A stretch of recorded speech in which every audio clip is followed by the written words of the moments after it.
படம் ரிலீஸ் ஆச்சுன்னா பாக்ஸ் ஆபீஸை சும்மா தெரிக்க விடணும் அப்படின்ற மாதிரி பயங்கரமா பிளான் போட்டுக்கிட்டு இருக்காங்க சன் பிக்சர்ஸ். எஸ், கூலி படத்தை பயங்கரமான ஒரு டேட்ல ரிலீஸ் பண்ணவும் தயாராகிட்டு இருக்காங்க. என்ன நடந்திருக்கு, எப்ப கூலி படத்தை ரிலீஸ் செய்ய பிளான் பண்றாங்க அப்படிங்கறதெல்லாம் டீடைல்டா பார்க்கலாம். சூப்பர் ஸ்டார் ரஜினிகாந்த் நடிப்புல உருவாக்கிட்டு இருக்க திரைப்படம் தான் கூலி. இந்த படத்தோட படப்பிடிப்பு தான் சில மாதங்களாவே விறுவிறுப்பா நடந்துகிட்டு இருக்கு. கடைசியா வேட்டையின் திரைப்படத்தில் நடிச்சிருந்தாரு சூப்பர் ஸ்டார் ரஜினிகாந்த் அவர்கள். அதை தொடர்ந்து தான் இப்ப லோகேஷ் கனகராஜ் இயக்கத்துல கூலி படத்தில் நடிச்சிட்டு இருக்காரு.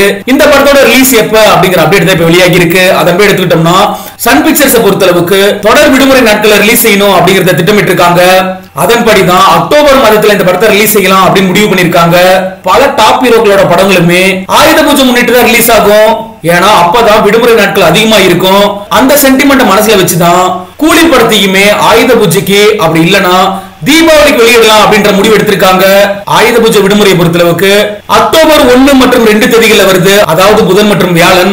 அதை தொடர்ந்து சனி ஞாயிறு வரும். சோ கிட்டத்தட்ட 5 நாட்கள் வசூல் வேட்டை நடத்தலாம். இதனால கூலி திரைப்படத்தை அந்த தேதிகளை ரிலீஸ் செய்ய அதிகமான வாய்ப்பு இருக்கு.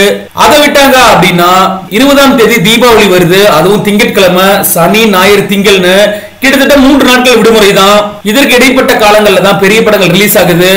சோ ஆயுத பூஜை அப்படின்னா தீபாவளிக்கு ரிலீஸ் செஞ்சாதான் பாக்ஸ் ஆபீஸ்ல மிகப்பெரிய சாதனை படைக்க முடியும் அப்படின்னு சொல்லி சன் பிக்சர்ஸ் இந்த பிளான் பண்ணிருக்காங்க அப்படின்ற தகவல் இப்ப வெளியாகி இருக்கு. முன்னதா கூலி திரைப்படத்தை சம்மருக்கே ரிலீஸ் செய்ய திட்டமிட்டு இருந்தாங்க அப்படிங்கிறது குறிப்பிடத்தக்க விஷயம்.